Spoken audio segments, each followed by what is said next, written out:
Buenos días. Continuando con el contenido anterior, pues hablamos finalmente de lo que es la ley de Coulomb. Esta ley de Coulomb nos sirve para poder nosotros describir la fuerza entre un par de cargas puntuales. Ahora, el asunto es que no siempre hay solamente dos cargas puntuales en el espacio, sino que suelen haber dos, tres, cuatro, cinco, seis, etcétera, más de dos. Para poder analizar esto, lo que hacemos es utilizar el principio de superposición de fuerzas. Bueno, siempre menciono que el principio de superposición es aplicable a cualquier cantidad vectorial. ¿Qué significa? Es que en el caso de la superposición de fuerzas, tenemos que si varias fuerzas actúan sobre una sola carga, hay una sola fuerza resultante que es producto de la suma de todas las fuerzas que actúan sobre esta carga. Por ejemplo, tengo esta carga positiva, tengo un par de cargas negativas. Entonces, ¿cuánto sería la fuerza sobre esa carga positiva?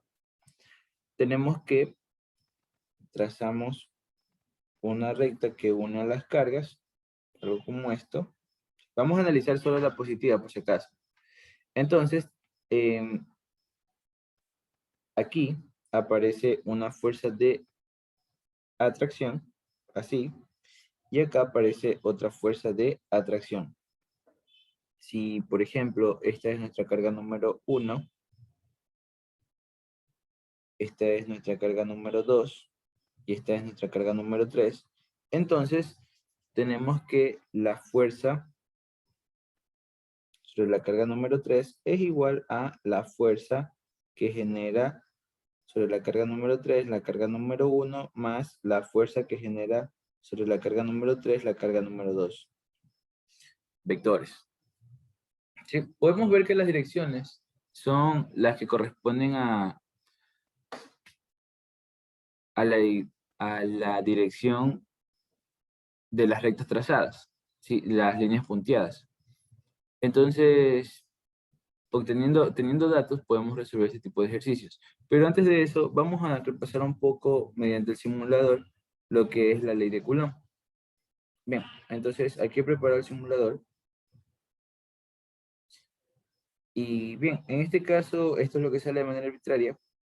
Vamos a ver cómo aparecen las magnitudes de las fuerzas y las direcciones de las fuerzas cuando tenemos diferentes tipos de cargas. Por ejemplo, en este caso tengo dos personitas agarrando un par de cargas. Estas personas se encargan de que las cargas no se aceleren, ¿no? Ya saben que si la fuerza neta es diferente de cero, entonces las cargas se aceleran. Ellas se encargan de aplicar fuerza en el sentido opuesto para que no se desplacen aceleradamente. Entonces, por ejemplo, aquí en la carga de color azul vemos que es menos 4 microcoulombs. Si la carga fuese cero, ¿sí? Entonces no hay fuerza entre ninguna de ellas. Tiene que haber carga en las dos cargas para que pueda haber fuerza, porque si no, no hay ninguna fuerza, sin importar que la otra tenga, ¿ve? No hay interacción eléctrica. Ahora, si la carga 1 es también positiva y la otra carga también es positiva, vemos que las personas tienen que empujar porque las cargas se están repeliendo entre ellas. De allí, si una es positiva y la otra es negativa, las personas tienen que jalar porque las cargas se están atrayendo entre ellas. Mientras más cerca coloquemos a las personas, los vectores de fuerza cada vez son más grandes. Según es lo que nos dice la ley de Coulomb. Bueno, ahora simulemos un caso y veamos cuánto debería ser la magnitud de la fuerza o cuánto debería ser la distancia entre las cargas. Bien, por ejemplo, puedo poner a la primera carga justo en el origen y a la última carga a una distancia de 10 centímetros.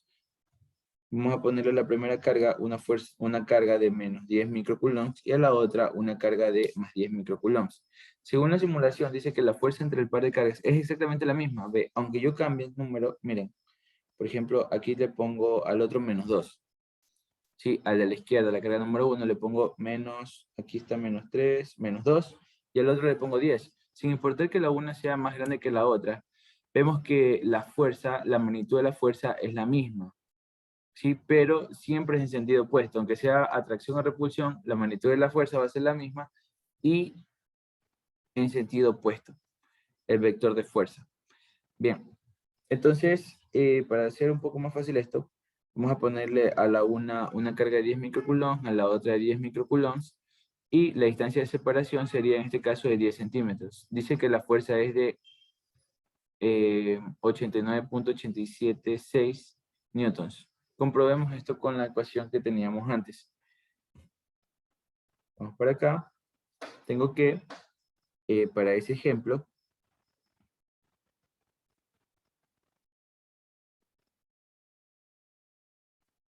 tengo menos 10.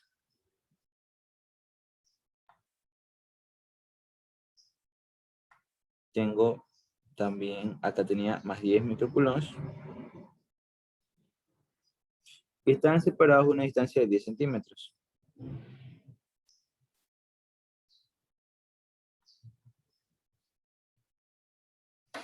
Perfecto. Entonces, ¿cuánto es la magnitud de la fuerza entre este par de cargas? Según la ley de Coulomb,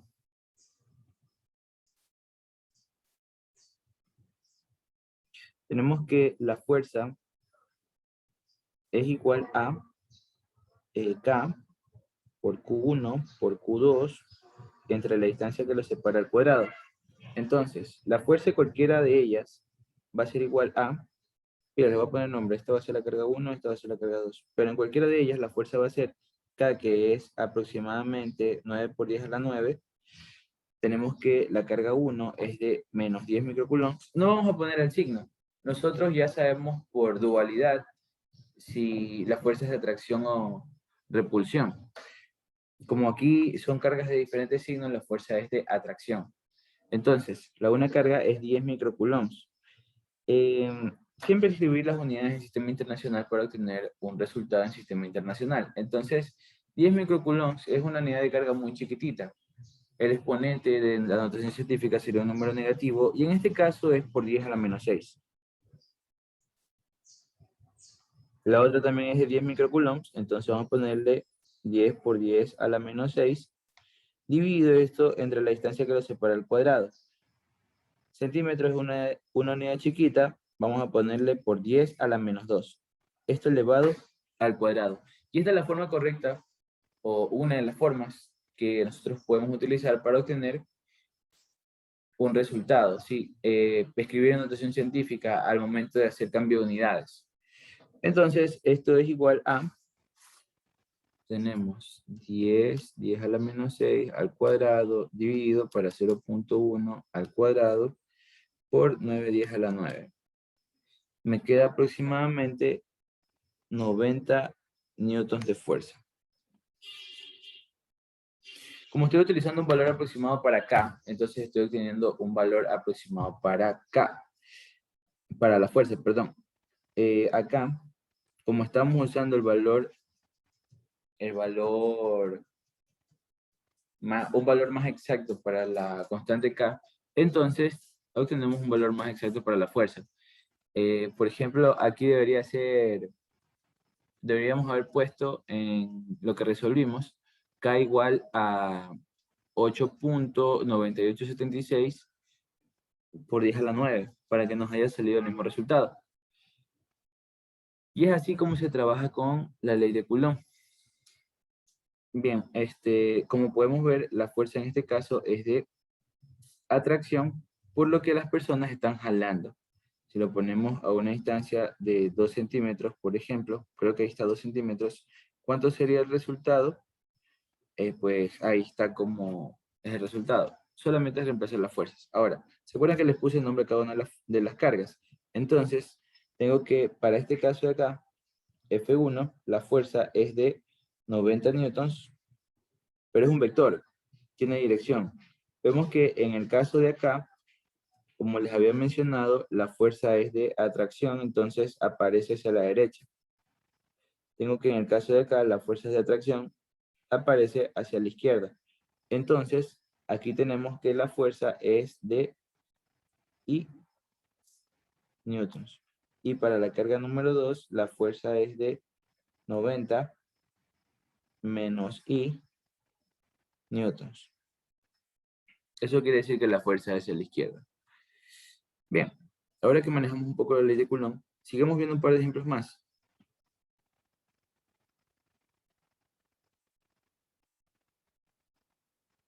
Recuerden que también daré una sesión de resolución de problemas y una sesión para la prueba de salida. Entonces, ahí vamos a resolver mucho más problemas de estos.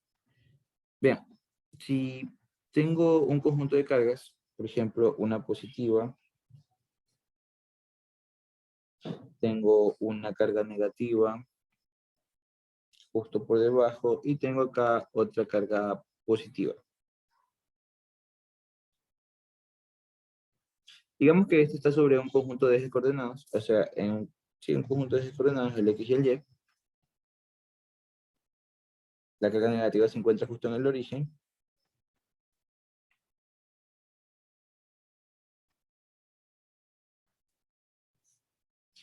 Entonces, digamos que nuestras cargas positivas, vamos a darles nombres, ¿ya? Carga 1, carga 2, carga 3. Ya. Entonces, eh, si decimos que la posición de la carga número 1 es igual a 0,2, eso está en metros. Si la carga número 2 está en el origen, la carga número 3 está en 3,0, por ejemplo. Entonces, ¿cuánto es la fuerza sobre la carga número 3?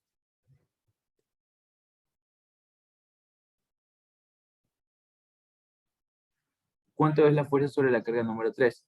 Lo que se hace aquí es aplicar lo que había mencionado al principio de superposición. Primero, me gusta esto de trazar rectas que unen a las cargas, porque ahí sabemos cuál es la dirección de la fuerza. Primero, tenemos que en la carga número 3 aparece una fuerza de repulsión con respecto a la carga número 1. Se repelen este par. Entonces, la fuerza aparece a lo largo de esta línea. En este caso sería así, porque es una fuerza de repulsión. Esto sería la fuerza sobre la carga 3 debido a la presencia de la carga número 1. Y en el caso de analizar con respecto a la carga número 2, la fuerza aparece en atracción. Es decir, que nos queda algo como esto. Esto sería la fuerza sobre la carga 3 debido a la presencia de la carga número 1. Y ahí tenemos que esas serían las direcciones de las fuerzas y con la ley de Coulomb vamos a sacar cuál es la magnitud de estas fuerzas. A ver, primero, la magnitud. Ya sabemos cuáles son las direcciones a partir de geometría. La fuerza de la carga número 3, debido a la presencia de la carga número 1, es igual a ¿cuánto? La magnitud sería el producto de las cargas. Vamos a poner que Q1 es igual a 2 microcoulombs. Tenemos que la carga 2 es igual a 3 microcoulombs. Y la carga 3 es igual a 4 microcoulombs. Perfecto. Entonces, tenemos que sería K por Q1 por Q3 entre R13 al cuadrado. Este de aquí me queda K, 9 por 10 a la 9 aproximadamente. A menos que les digan otra cosa, ustedes pueden utilizar el valor de K igual a 9 por 10 a la 9. En los enunciados de los ejercicios les saben decir que usen K igual a 9 por 10 a la 9. Les saben decir que utilicen K igual a 8.99 por 10 a la 9, etc. Entonces, pilas con eso.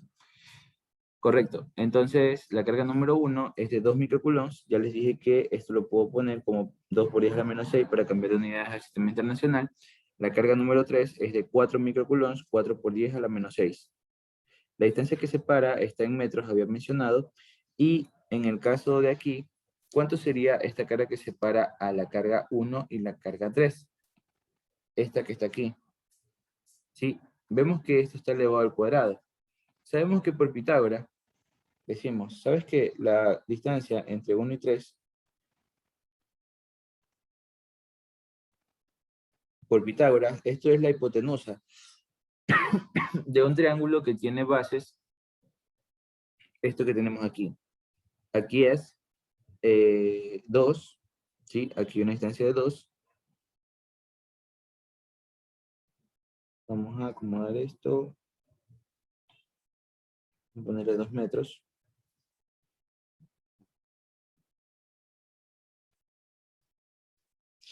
Y acá tenemos una distancia de lo que tenemos acá. Está justo en 3.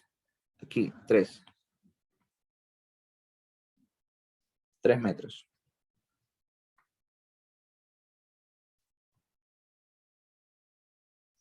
Perfecto. Entonces,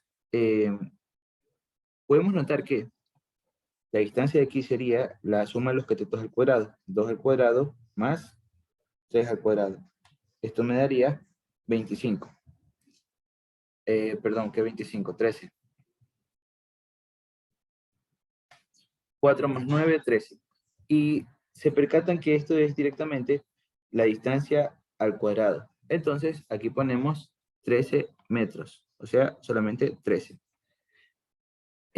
Bien, vamos a quitar esta rayita de vector, porque estamos calculando ahora mismo la magnitud, nada más. ¿Este de aquí cuánto me queda? 9 10 a la 9 por 2 10 a la menos 6 por 4 10 a la menos 6. Esto entre 13. Esto me queda 5.53. Vamos a redondearlo y voy a poner más números, 80, voy a poner 85, pero ya muchos números. Por 10 a la menos 3, y la fuerza sabemos que la medimos en newtons. Entonces, este de aquí serían 5.54 milenewtons. Ahora, como digo, quitemos este carácter de vector, porque este de aquí es la magnitud de la fuerza. ¿La dirección cuál sería? Bien, sería justo esta que tenemos aquí. Esta inclinación. Sería hacia abajo, ¿no? Bien, sabemos que un vector lo podemos escribir como en coordenadas rectangulares, en coordenadas polares. Regularmente es más fácil sumar los vectores en coordenadas rectangulares, entonces vamos a escribirlo de esa manera. Bien, tiene esta dirección, este ángulo θ. Si ok, que este ángulo θ sería igual a este ángulo θ que tenemos acá, que se repetiría justo aquí. Entonces, por geometría, nosotros podemos decir, oh, ¿sabes qué? Este ángulo θ es exactamente igual a este ángulo θ que está acá, y este ángulo θ que está aquí, yo puedo sacarlo como en coordenadas rectangulares. La razón, a ver, voy a explicarlo rápidamente. Tenemos que, se nos forma este triangulito.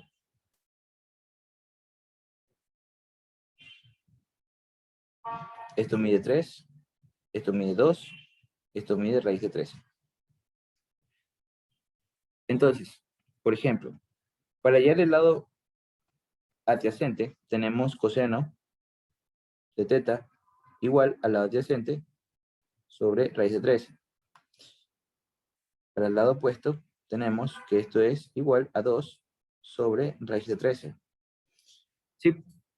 Entonces, si nosotros queremos sacar cuánto es este lado es 3 por coseno de θ raíz de 13. Perfecto. Ahora, tenemos este triángulo que está acá, el de la fuerza. Vamos a dibujarlo. Aquí tengo la fuerza F, 3, 1. Esta sería su componente horizontal. Esta sería su componente vertical. Z. Ahora, ¿cuántos serían estos componentes? Este de aquí sería, indudablemente, F, 3, 1, por el coseno de θ. Este de aquí sería F, 3, 1, por el seno de θ. ¿Cuánto vale el coseno de θ según lo que tenemos a la izquierda? F, 3, 1 sería por 3 sobre raíz de 13. Este de acá, F, 3, 1 por 2 sobre raíz de 13. ¿Sí ven? Entonces, yo tengo que el vector F3.1 sería 5.54 por 3 raíz de 13 en dirección hacia la derecha, menos, porque está hacia abajo el vector, tengo 5.54 por 2 sobre raíz de 13 en dirección J, newtons, milinewtons. Ya está, eso es la fuerza sobre la carga 3 debido a la presencia de la carga número 1. Ahora, ¿cuánto sería la fuerza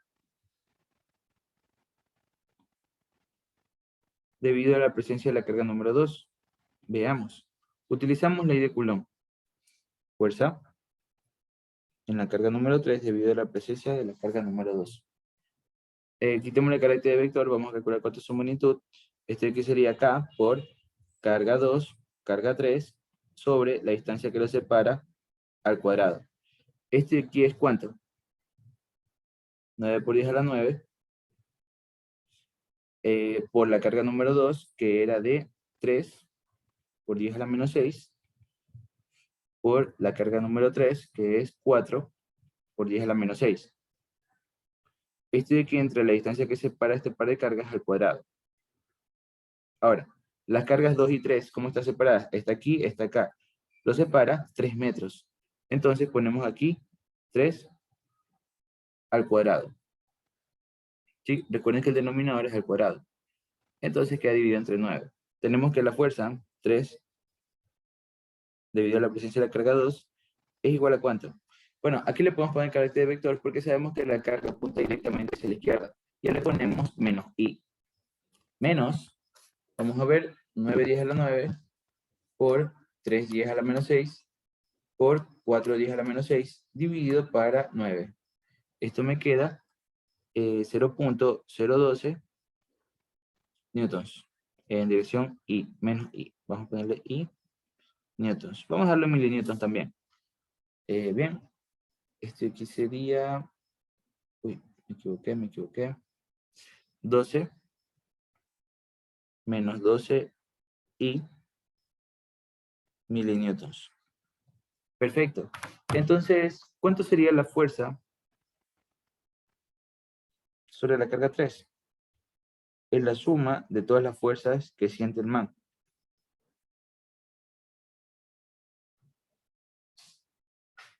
Este aquí sería, entonces, igual a, tenemos acá 5.54 por 3 sobre raíz de 13 y menos 12 y, sí, sería esta componente. Tenemos esta que está acá. Y ahí comenzamos a sumar las j, que tengo menos 5.54. Vamos a hacerlo más chévere. 0.54 por 2 sobre raíz de 13 J. Pum, estoy aquí en milinewtons. Sumamos las componentes y obtenemos entonces cuánto es la fuerza sobre la carga número 3. Y este de aquí es el principio de superposición. Hay que tener muy en cuenta lo que es la geometría, ¿sí? Para darnos cuenta cuáles son las direcciones, nada más. Y ya, creo que esto de aquí es de los ejercicios más fáciles que nos podemos encontrar sobre cargas eléctricas. Bueno, y también lo del principio de cuantización de carga me parece algo sencillo. Perfecto. Entonces, ahora que hemos resuelto esto, vamos avanzando un poco más a lo largo del capítulo.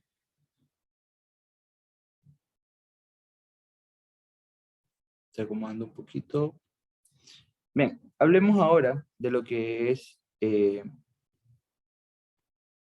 campo eléctrico.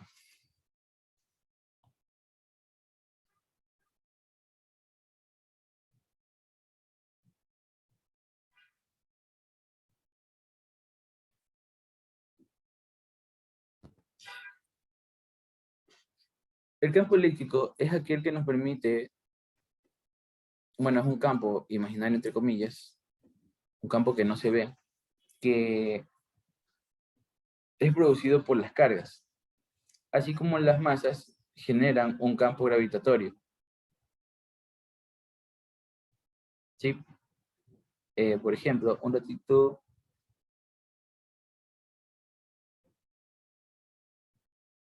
ya. Nosotros tenemos una masa grandota, que es la masa de la Tierra. Y cada uno de nosotros nos sentimos atraídos hacia la Tierra debido al campo gravitatorio que ésta genera. Caramba. Tenemos la masa de la Tierra y la masa de la Tierra está generando un campo gravitatorio a su alrededor. Un campo así. Estas líneas imaginarias. Nosotros no vemos el campo gravitatorio, pero sí lo sentimos. El campo de la Tierra es hacia adentro. Así, radialmente hacia adentro apunta.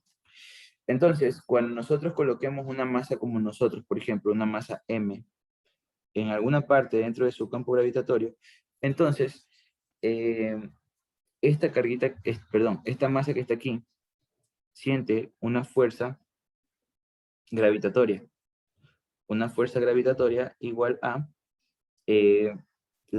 su masa por el campo gravitacional. Eso ahí denominamos peso. ¿Sí? ¿Cuánto es el campo gravitacional generado por la Tierra? Bueno, tenemos que el campo gravitacional es igual a la constante m por la masa de la Tierra, en este caso, dividido por la distancia que separa a las masas al cuadrado. ¿Sí? La distancia medida desde el centro de la Tierra. Es decir, que en este caso sería desde aquí hasta el centro de acá. Así. Perfecto. Y eso de allí es el campo gravitatorio. Ahora, en el caso de las cargas pasa algo parecido. Nosotros tenemos una carga Q más grande, así.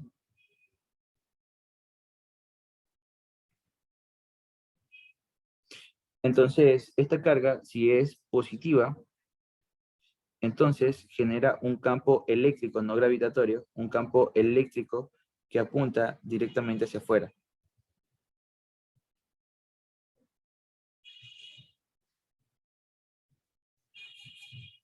El campo eléctrico es una perturbación generada por las cargas eléctricas, así como el campo gravitatorio es una perturbación generada por las masas. Entonces, en caso de ser cargas negativas, va hacia adentro, como en el caso del campo gravitatorio. Bien, entonces este campo eléctrico, que vamos a llamar E, ¿sí? Campo eléctrico es E. Acá tenemos que el campo gravitatorio es G, tiene dirección radial. Este campo eléctrico logra, sobre las cargas que nosotros coloquemos a su alrededor, una fuerza eléctrica. Sabemos que si otra carga es positiva, una carguita más Q, entonces esta siente una fuerza de repulsión. Y si es negativa, siente una fuerza de atracción. Entonces, en primera instancia, podemos deducir que, ¿sí ven? Esta es la distancia que une estas dos. Tenemos que, aquí aparece una línea de campo eléctrico así, saliendo radial, pum, pum. ¿Sí ven? Así, el campo eléctrico. ¿Hacia dónde va a ser la fuerza sobre esta carga? Hacia allá. Entonces, podemos decir en primera instancia que la fuerza eléctrica sobre una carga positiva aparece en la misma dirección que el campo externo. ¿Sí? Si ven, el campo apunta hacia allá, la carga siente una fuerza en la misma dirección. Entonces, podemos decir que la fuerza eléctrica sobre una carga va en la misma dirección que el campo externo. ¿Cuánto es la fuerza que sienten el par de cargas? Bueno, esa carga positiva. La fuerza es igual a, según la ley de Coulomb, acá Q entre R. Entonces, se sabe que el campo eléctrico sí puede ser determinado mediante la obtención de esta fuerza, ¿sí? Y saber cuánto es la carga que tenemos aquí. ¿Cómo es eso? Bien, tú mides cuánto es la fuerza eléctrica y divides cuánto es la carga de prueba, este aquí la llamamos carga de prueba, y obtenemos entonces lo que es el campo eléctrico. La fuerza eléctrica tiene la misma dirección que el campo eléctrico. Entonces nos queda algo como esto. Sabemos que la fuerza eléctrica, un ratito voy a cambiar esto que está aquí,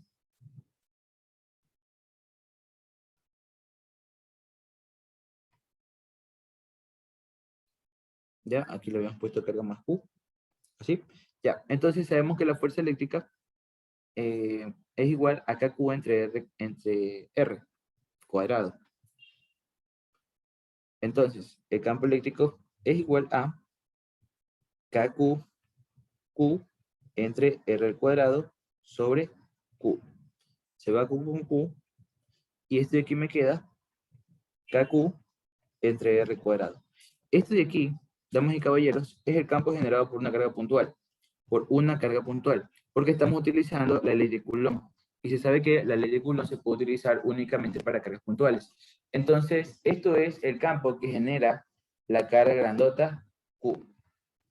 La carga chiquita, le pusimos una carga chiquita, para que esta carga chiquita no distorsione el campo eléctrico generado por la carga grandota. Eso vamos a ver justo ahora, lo que son las líneas de campo.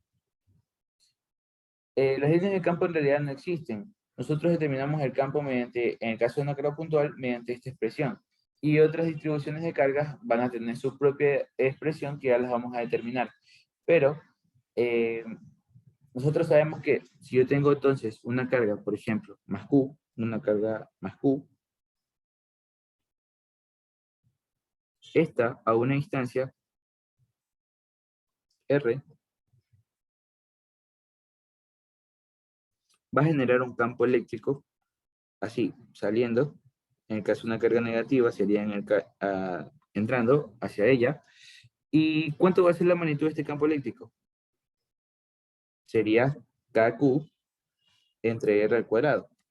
Sí, tú sabes que si llegas a ese punto, vamos a borrar esto que está aquí, que si llegas a ese punto, esa va a ser la dirección y esta va a ser la dirección y esta va a ser la magnitud del campo eléctrico.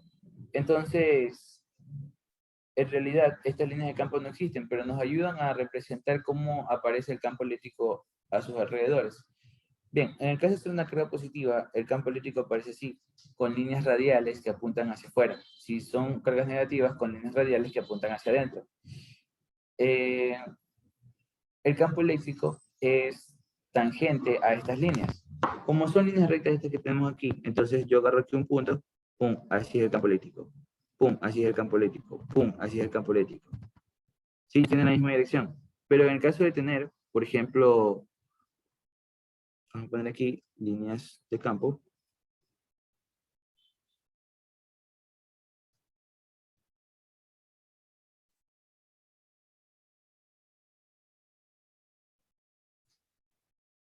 Tengo, por ejemplo, una carga positiva. Tengo, por ejemplo, una carga negativa. Entonces, lo que va a pasar es que las líneas de campo tratan de ingresar a las cargas negativas, pero también salen de las cargas positivas. Entonces, veamos, una línea de carga, una línea de campo saldría de la positiva e ingresaría a la negativa. Ahora, una línea que viene saliendo de esta, trataría de entrar por acá. Entonces, ¿cómo lograríamos eso? Por ejemplo, de esta manera. Saliendo por aquí e ingresando por acá. Acá saldría y acá ingresaría. Las que salen de la positiva entran por la negativa. Esto es si son cargas iguales. Tenemos que acá sale, acá en cambio entra. Y así, tenemos que las líneas de acá salen tratando de ingresar por acá. Así, las líneas de acá salen y tratan de ingresar por acá. Y esto de aquí es la distribución de campo eléctrico para el caso de este par de cargas que deberían de ser de magnitud igual para que aparezca así. Trazamos una línea tangente, el campo eléctrico se ve así. ¿Sí? ¿Sí ven? La trayectoria va así, entonces cogemos un punto y tangente dibujamos y el campo eléctrico aparece así. Si vamos por acá, el campo eléctrico aparece así. Si vamos por acá, el campo eléctrico aparece así. ¿Por qué? Bien, el campo eléctrico es una magnitud vectorial, entonces yo puedo aplicar el principio de superposición en el campo eléctrico. Sí, o sea que el campo eléctrico sobre este punto, en cualquiera de estos puntos, va a ser igual a la suma del campo eléctrico generado por la carga número 1 más el campo eléctrico generado por la carga número 2. Las líneas de campo eléctrico nunca se intersectan entre ellas. nunca se entrelazan, siempre son independientes, no se cruzan entre ellas. Porque al momento de cruzarse, diríamos que tenemos dos campos diferentes apuntando en diferentes direcciones. Por ejemplo, si tengo algo como esto, así, y tengo otra línea así, yo tengo que haya tangente a este así, tangente a este así. Tengo dos campos sobre un mismo punto. Entonces no es correcto, ¿no? Ya sabemos que por superposición es un único campo resultante. Y así se ven las líneas de campo eléctrico y se los obtiene a partir del principio de superposición. En el caso de cargas eléctricas se determina con esa expresión facilita que vimos hace un momento. Ahora, esto también lo podemos ver en las simulaciones.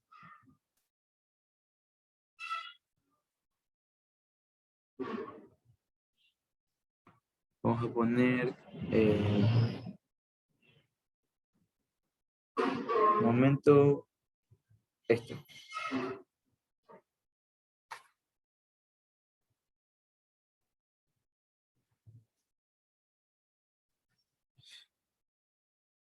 Bien,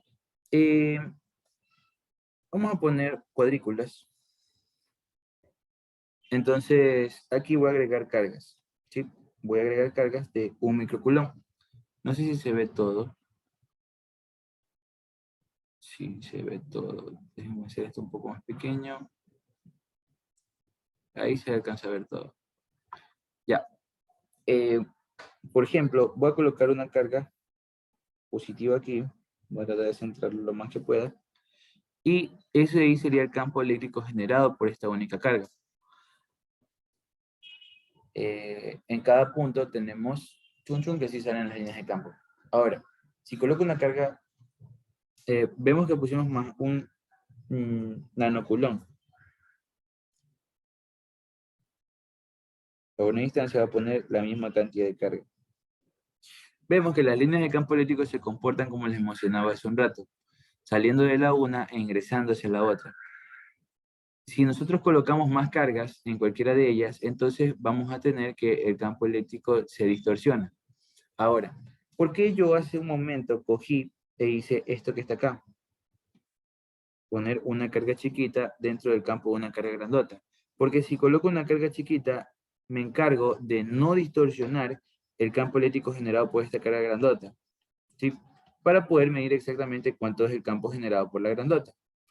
Es por eso. Sí, entonces veamos que cuando una de las cargas es mucho más grande que la otra, entonces no se distorsiona el campo eléctrico generado por la otra. Miren, yo comienzo a agregarle cargas a esta que está aquí, a la positiva. Le comienzo a agregar cargas. Le comienzo a agregar cargas. Le sigo agregando cargas. Sigo agregando cargas. Sigo agregando cargas. Sigo agregando cargas. Sigo agregando cargas. Entonces, la carga positiva es mucho más grande que la carga negativa. Podemos notar que mientras más grande sea la carga que está acá, o mientras más chiquita sea la carga negativa, entonces distorsiona menos el campo generado por la carga grandota. Sí, es por eso que se le llama carga de prueba a la carga que nos ayuda a medir el campo eléctrico.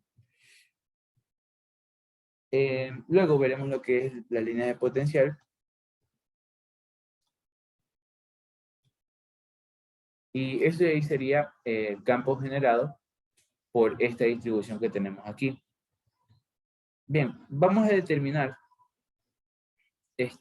campos eléctricos generados por distribuciones de carga, ¿sí? A partir del principio de superposición. Entonces, luego voy a venir y me voy a ayudar con esto que tenemos aquí para poder explicarles lo que va a salir.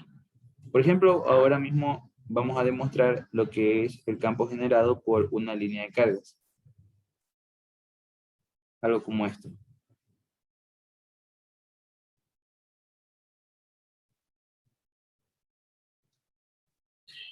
Bien, si se dan cuenta, el campo a los lados de las cargas, en una región específica, o sea, más en el centro, vemos que apunta vertical cuando las cargas están horizontales. Esto pasa por el principio de superposición. Miren, si yo coloco una carga aquí, vamos a ponerla aquí, y a una distancia así, pum. podemos ver que se van cancelando las componentes horizontales de campo en las regiones que están justo en el centro. ¿A qué me refiero con esto? Tengo que, si coloco una carga positiva así,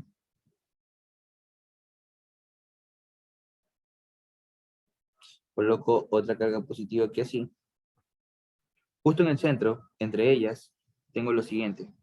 Justo en el centro,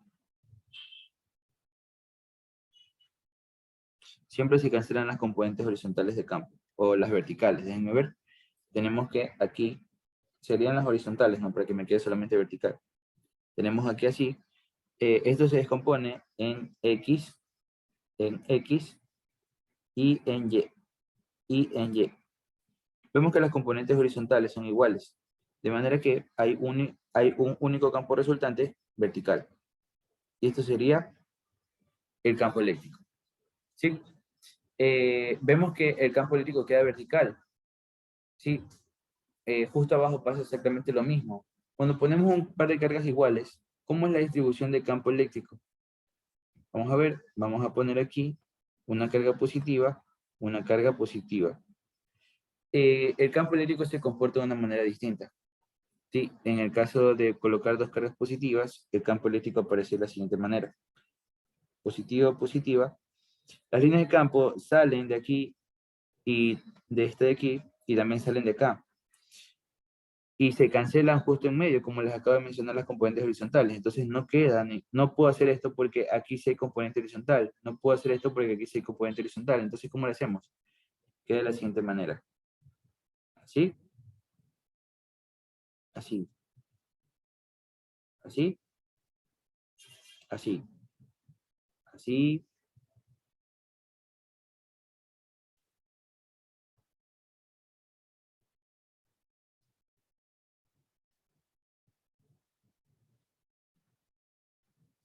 Y es justo lo que podemos ver en la simulación. Las líneas de campo salen y no se intersectan entre ellas. O sea, no, nunca se intersectan, perdón, pero no son líneas continuas, desde una carga hasta la otra. Perfecto, entonces ahora lo que podemos hacer es, a partir del principio de superposición, que sería que sobre un punto el campo eléctrico es la suma de todos los campos que actúan sobre el punto, podemos calcular cuánto es el campo eléctrico generado por las diferentes distribuciones de carga. Entonces, hablemos de las distribuciones continuas de carga.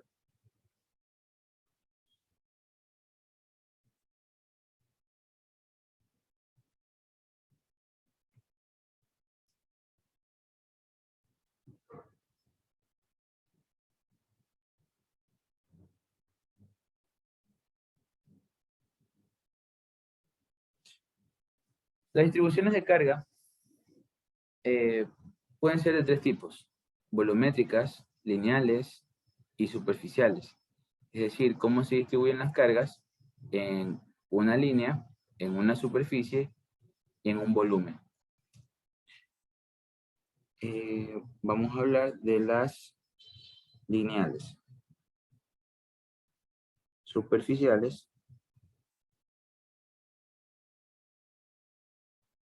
y volumétricas.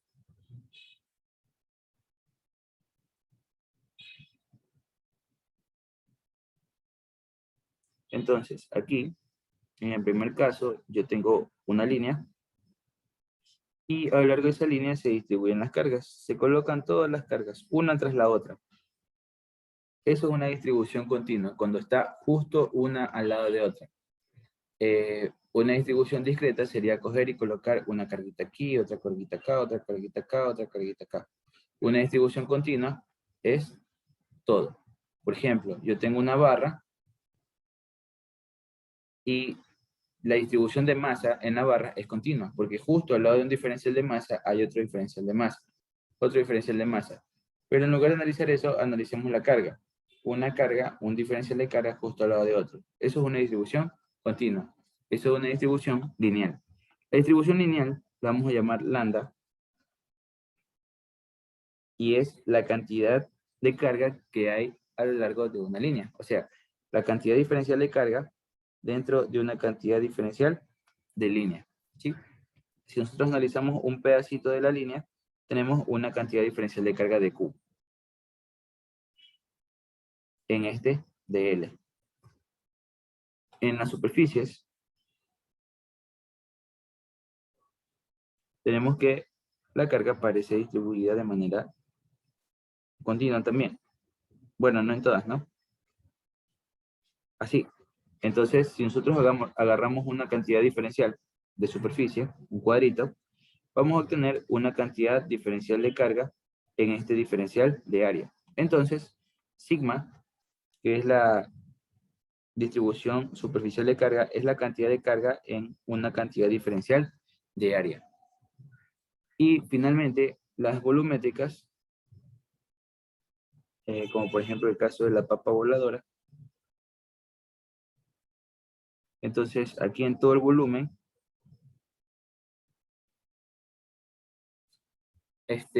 hay una cantidad de carga, que la vamos a llamar ρ como la densidad, igual a la cantidad diferencial de carga que aparece en una cantidad diferencial de volumen. Aquí tomamos un cubito. En este cubito hay una cantidad diferencial de carga en esta cantidad diferencial de volumen. Perfecto. Entonces, este de aquí son las distribuciones de carga y podemos analizar los aportes que logran estas distribuciones de carga. Ahora, el asunto es que nosotros utilizamos la ley de Coulomb o esta expresión que está aquí para campos eléctricos generados por gravedades puntuales. Vamos a poner aquí campo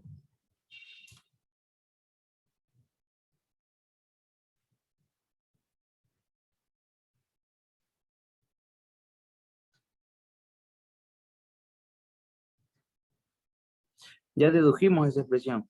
Es igual a KQ entre R cuadrado. Ahora, este de aquí nos va a permitir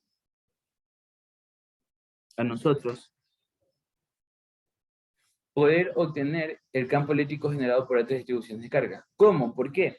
Pues si yo cojo un pedacito de aquí, es como considerar una carga puntual y puedo calcular cuánto es el campo que aporta sobre un punto P aquí.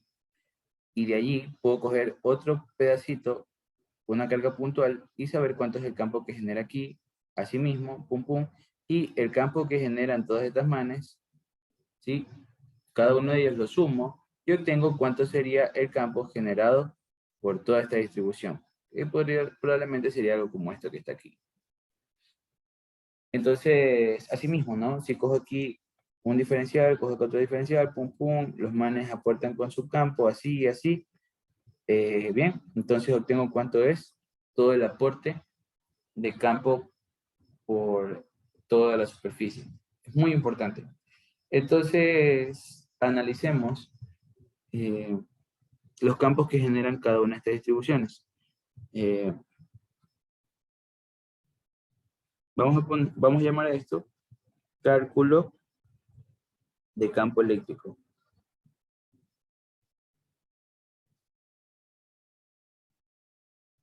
Probablemente esto sea parte de los ejercicios más difíciles que podemos encontrar en la materia. Esto de analizar, hacer sumas mediante campos eléctricos probablemente sea algo de lo más difícil que podamos encontrar. Entonces, mucha atención con esto. Me gusta la forma en que lo explico porque así es como yo lo entiendo. Espero que se haga fácil para muchos de ustedes. Voy a tomar un vaso con agua y ahí continuamos con esto que está aquí. Bien, continuemos calculando entonces el campo que genera una línea de campo de carga.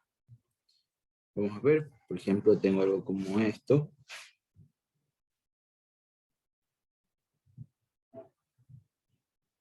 Así. A lo largo de toda esta voy a agregar cargas, o sea que lo voy a coger, lo voy a meter cargas en todos los puntos de manera uniforme. Es decir que en cada trocito voy a meter una misma cantidad de carga. ¿Está bien? Entonces, si la colocamos sobre un sistema de referencia, donde está justo sobre el eje Y, pues tenemos que aquí estaría nuestro eje X. Lo voy a poner primero de forma asimétrica y luego vamos a ver qué pasa si fuera simétrico. Aquí está nuestro eje X. Entonces, ¿cuánto campo aporta esta línea de campo a una distancia X? ¿Sí? Vamos a poner aquí un punto P a lo largo del eje que está a una distancia X de aquí hasta acá. ¿Sí? ¿Cuánto campo aporta esta barra? Bien, tiene un largo L, pero ese L se ve distribuido de esta manera, que acá se encuentra en una posición A y acá abajo se encuentra en una posición, como está por debajo del sistema de referencia, sería menos B, ¿no? Entonces, ¿cuánto campo aporta esta barra? Vamos a marcar esto así un poco, vamos a poner esto así.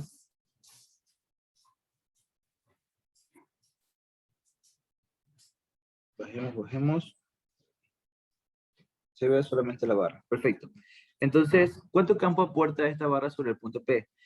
Bien, lo primero es utilizar lo que tenemos a disposición, que es que el campo elíptico que aporta una cantidad pequeña de carga E es igual a K por Q entre R cuadrado. Bien, entonces veamos cuánto es lo que aporta una cantidad de carga puntual, entre comillas. Cogemos una cantidad diferencial de carga. Esta cantidad diferencial de carga no la vamos a coger en los extremos ni en el centro. Es lo que regularmente sugiero. Entonces, por ejemplo, si yo escojo aquí una cantidad diferencial de carga, como esto, dejen marcarlo, aquí.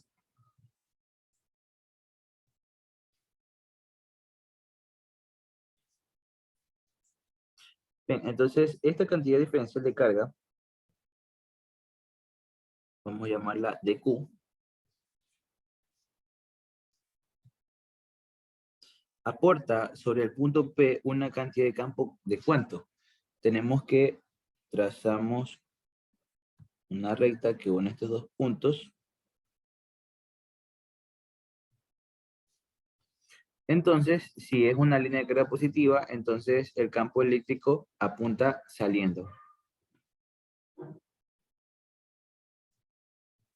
Este aquí sería una cantidad diferencial de campo eléctrico, porque es una cantidad diferencial de carga. Es decir, que esta expresión que tenemos acá arriba nos queda de la siguiente manera. Una cantidad diferencial de campo eléctrico es aportada por una cantidad diferencial de carga. Muy bien. Entonces, ¿qué tenemos aquí? Que este diferencial de carga está colocado a una distancia Y medido desde el sistema de referencia, aquí. Y nuestro punto está colocado a una distancia X. Así.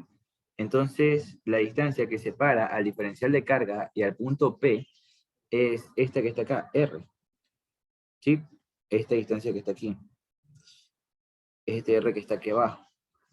Muy bien. Ahora, también conozco que esta línea aquí tiene una carga total Q, ¿no? Toda la línea tiene una carga Q y tiene una longitud L que sería la suma entre A y B. Entonces, tenemos que la densidad lineal de carga es igual a la cantidad diferencial de carga sobre lo que habíamos hablado hace un momento, ¿no? Una cantidad diferencial de longitud. Es una longitud diferencial, esta que tenemos aquí. Y sé que esta diferencial de longitud está sobre el eje Y. Entonces podemos poner en una cantidad de Y. Este aquí es la carga total cuando es uniforme. Toda la carga está distribuida sobre toda la longitud, que sería A más B. Pero dejémoslo así. Bien, entonces, mi diferencial de carga lo puedo escribir como, despejando de acá, ¿no? Miren, ¿ves? De aquí, sería lambda por dy. Perfecto. Entonces, yo puedo escribir que el diferencial de campo eléctrico es igual a, vamos a poner que esto aquí es igual a, por Pitágoras, si vamos a poner que r cuadrado es igual a x al cuadrado más y al cuadrado. Perfecto. Tengo que esto de aquí sería k por el diferencial de carga, que es lambda por dy, entre r cuadrado. ¿Cuánto es r cuadrado? Bueno, pongámosle r por el momento. R cuadrado. Ahora, esta de aquí es la cantidad diferencial de campo que aporta este diferencial de carga sobre este punto P. Sí, dejémoslo así. Dejémoslo así hasta el momento. Después cuando sea simétrico ahí veremos otra cosa. Entonces, yo tengo esta expresión. Ya no vamos a poner r cuadrado, sino que vamos a poner x al cuadrado más y al cuadrado. Ya, esta es la cantidad diferencial de campo que aportamos. ¿Sí? Este de aquí mete sobre este punto esta cantidad de campo. Ahora lo que debo hacer es sumar cuánto meten todos los diferenciales sobre el punto P. Eso lo hacemos mediante una integral, ¿no? O sea que el campo total es igual a la suma de todos los diferenciales de campo.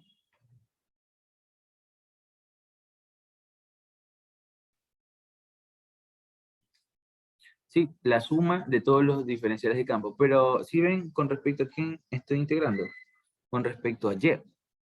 Entonces la suma es con respecto a y. ¿Desde dónde comienzo a sumar y? Desde aquí abajo hasta acá arriba. Desde menos b hasta...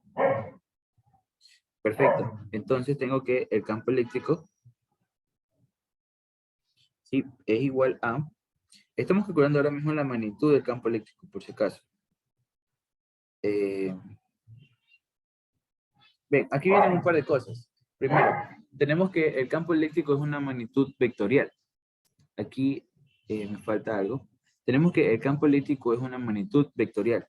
Entonces, tenemos que aporta con una cantidad de campo en X y una cantidad de campo en Y. Bien, si tenemos que este de aquí es el ángulo θ, entonces el ángulo θ también se ve reflejado justo acá. Ahora, este de aquí sería la suma del campo total, que me parece correcto, sino que si ustedes analizan, tienen campo así, si analizan por acá abajo, tienen campo así, se dan cuenta que el campo que está aquí se cancela con el campo que está acá, y así va a ir pasando, se pueden ir cancelando de manera que este aquí no me representa todas esas sumas a lo largo del eje X y a lo largo del eje Y. Entonces, vamos a dejar esto en stand-by y veamos cómo sería en el eje X. En el eje X tenemos que va a ser igual a, vamos a poner diferencial, el diferencial de campo eléctrico en X, y este de aquí sería en el lado adyacente a θ, ¿no? Entonces, por el coseno de θ. Y el diferencial de campo eléctrico en Y sería igual al diferencial de campo eléctrico por el seno de θ. Este aquí está correcto, pero lo vamos a dejar para luego. Entonces, si se dan cuenta, el diferencial de campo eléctrico en X es igual a, acá está el diferencial de campo eléctrico, ¿no? Sería K lambda de Y sobre R cuadrado, hace rato hablamos de R como R cuadrado, por el coseno del ángulo. ¿Cuánto sería el coseno del ángulo? Si nos percatamos del triángulo que está acá, sería el lado adyacente sobre la hipotenusa, X entre R. X entre R. Y para Y, tenemos diferencial de campo eléctrico en Y. Esto es igual a K lambda por dy sobre R cuadrado. Si nos percatamos de este triángulo, tenemos que es Y entre R por Y entre R.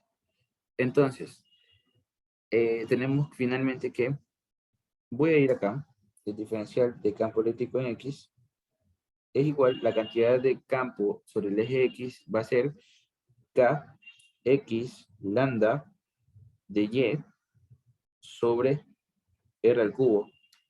Y para y va a ser igual a k lambda y de y sobre r al cubo, donde r es la raíz cuadrada de x al cuadrado más y al cuadrado. Entonces, finalmente nos queda que la cantidad de campo eléctrico que aportamos a lo largo del eje X por una cantidad diferencial de carga es lambda X, perdón, K X lambda de Y sobre, tenemos X al cuadrado más Y al cuadrado a la 3 medios. Y la cantidad en Y sería K lambda Y de Y sobre X al cuadrado más Y al cuadrado a la 3 medios. Bien, como había mencionado hace un momento, la suma es desde menos B hasta A. Tenemos que el campo eléctrico total en X, entonces sería igual a K X lambda, la suma desde menos B hasta A de Y sobre X al cuadrado más Y al cuadrado a la 3 medios.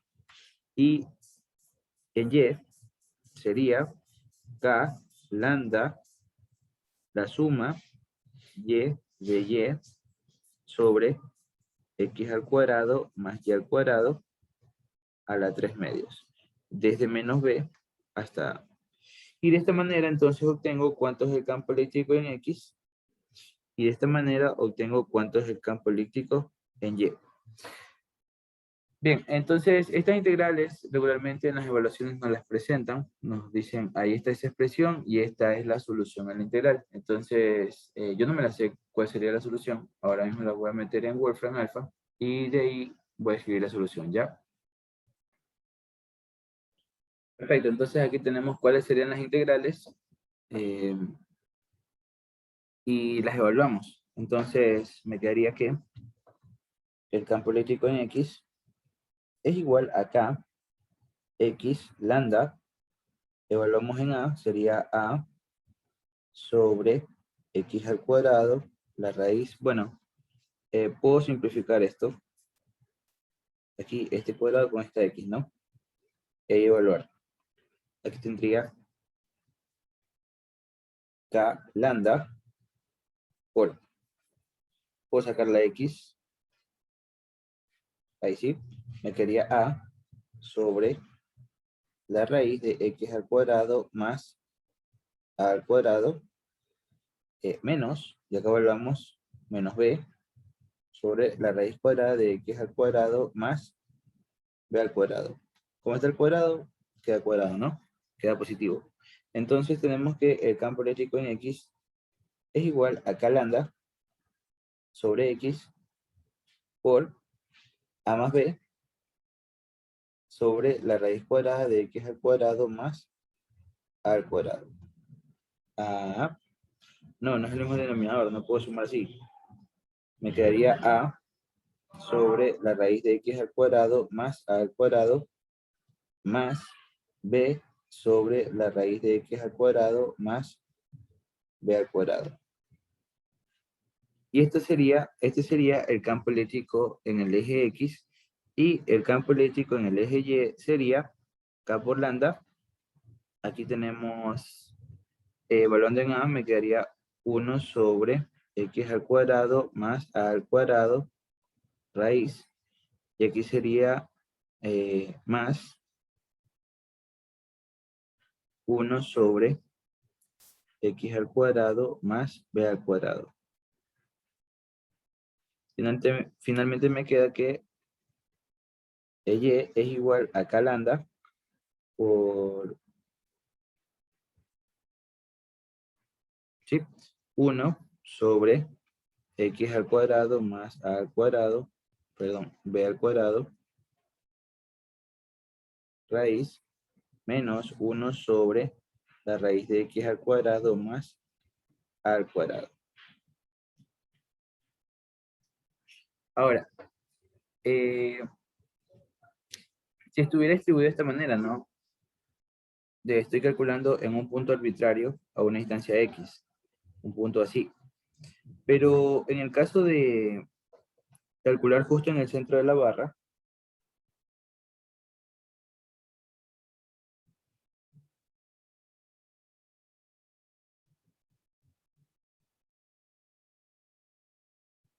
a una instancia X,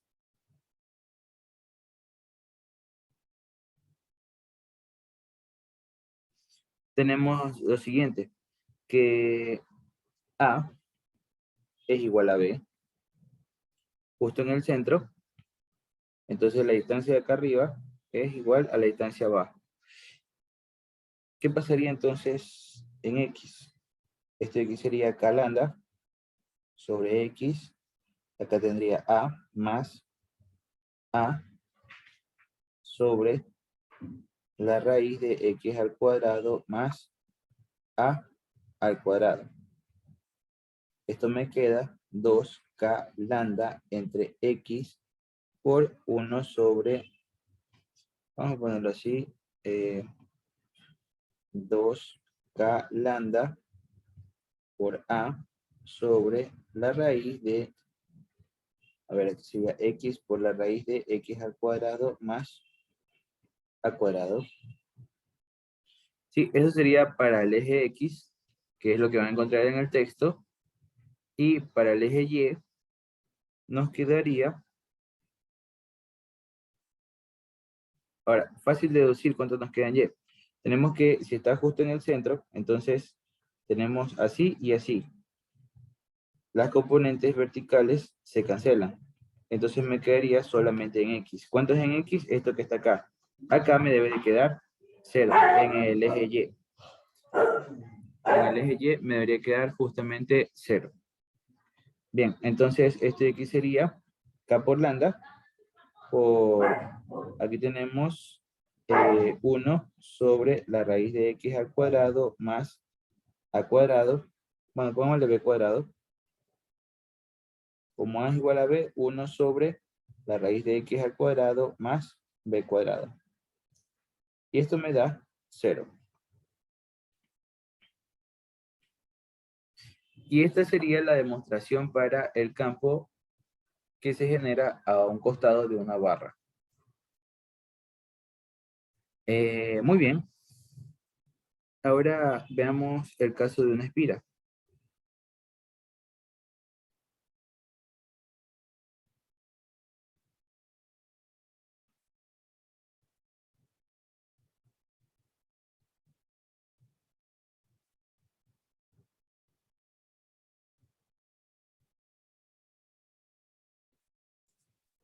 Para el caso de una espira tenemos lo siguiente. Vamos a hacer los ejes coordenados. Así, así.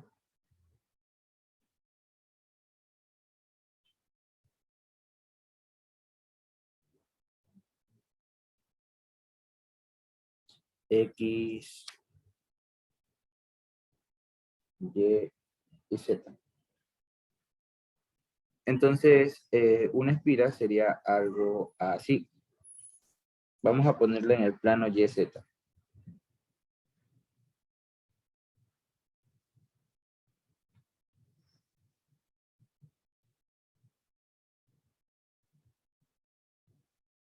Ahí.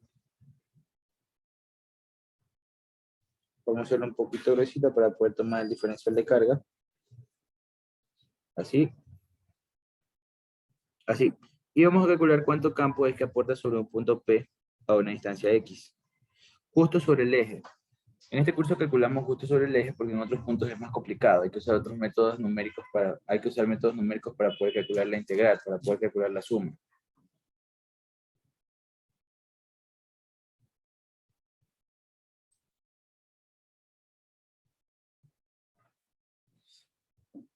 Bien, entonces, lo que hacemos en el caso de una espira es coger un par de puntos simétricos, como por ejemplo este de acá arriba, y como por ejemplo este de acá abajo. Bien, la nota es que es una espira, ¿no? Una espira tiene un radio, constante. En este caso vamos a llamarle radio A. Y no importa, podríamos coger este y el que está del lado opuesto, este. Como sea, nos va a salir el mismo resultado. Si escojo este y este que está acá, vamos a obtener el mismo resultado, porque el triángulo que se forma es un triángulo que tiene un lado A. Voy a borrar esto, que ya sabemos que es de radio A.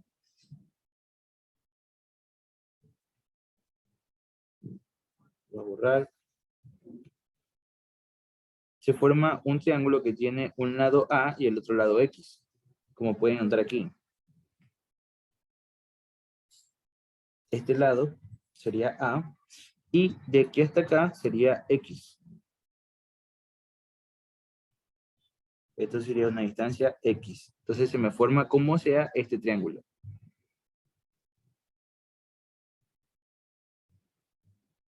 Vamos a hacerlo en negro como en el ejercicio anterior. Así. Este aquí sería la distancia R.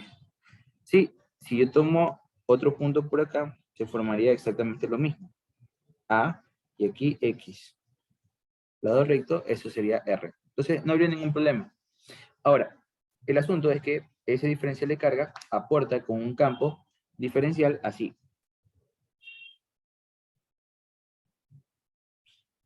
Ahora, si cojo el diferencial de acá abajo, este diferencial de acá abajo me aporta con un campo eléctrico así. Pueden percatarse que las componentes verticales se cancelan entre ellas. Es decir, que el campo a lo largo del eje de la espira es siempre el campo resultante. Las componentes verticales se cancelan. Es decir, que el campo siempre va sobre el eje X. Bien, ahora, el asunto es que yo tengo un ángulo θ por aquí. ¿Cuál sería? Déjenme ver. Si yo tomo este ángulo θ que aparece aquí, ese ángulo θ se ve reflejado justo acá. Que al ser puntos simétricos, aparecería también acá, ¿no? Entonces me queda de esta manera. El diferencial de campo eléctrico, y aquí me queda el de X. El diferencial de campo eléctrico en X. Y aquí estaría mi ángulo θ. Perfecto. Entonces, ya les digo, solamente es a lo largo del eje X. Lo que yo voy a calcular es esto que está acá. Este que es de E por el coseno de θ. Nada más tengo que calcular. Muy bien. Entonces, este diferencial de aquí tiene una cantidad diferencial de carga en una cantidad diferencial de L, de su longitud. Entonces, digamos, ¿sabes qué? Tengo que una cantidad diferencial de campo eléctrico es aportada por una cantidad diferencial de carga.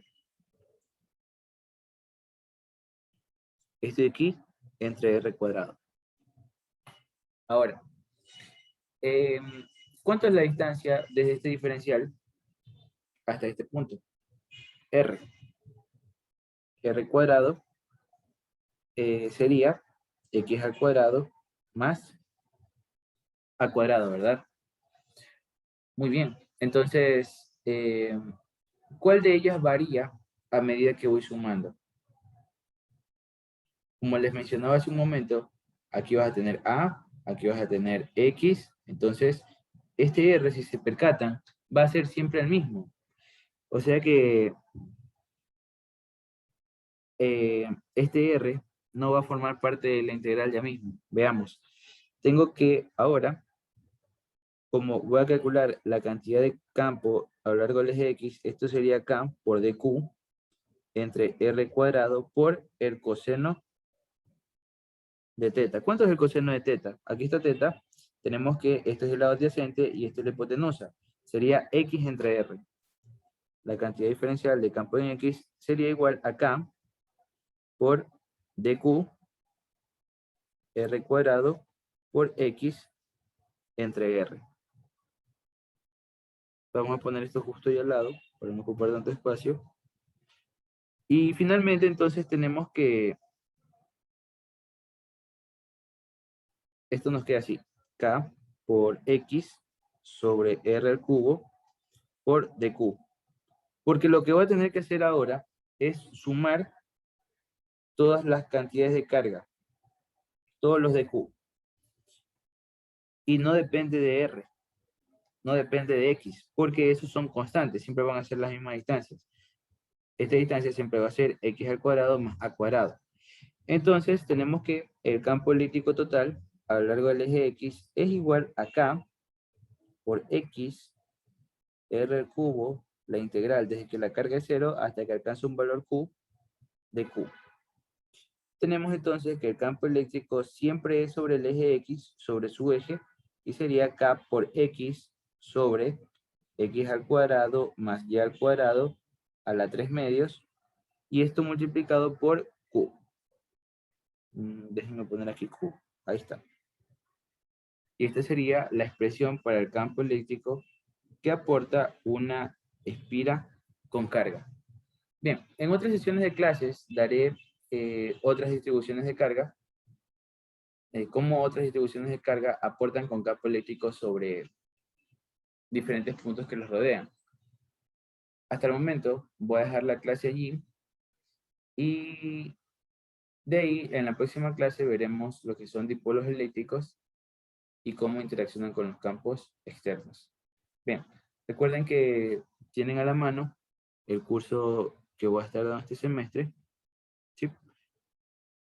Ahí está el número con que se pueden contactar, la clase queda subida, y además si están cursando alguna de estas otras materias o conocen gente que esté cursando esas otras materias, los invito a que les presenten la propaganda y que participen en los cursos. Les agradezco mucho, nos vemos en otra ocasión. Gracias.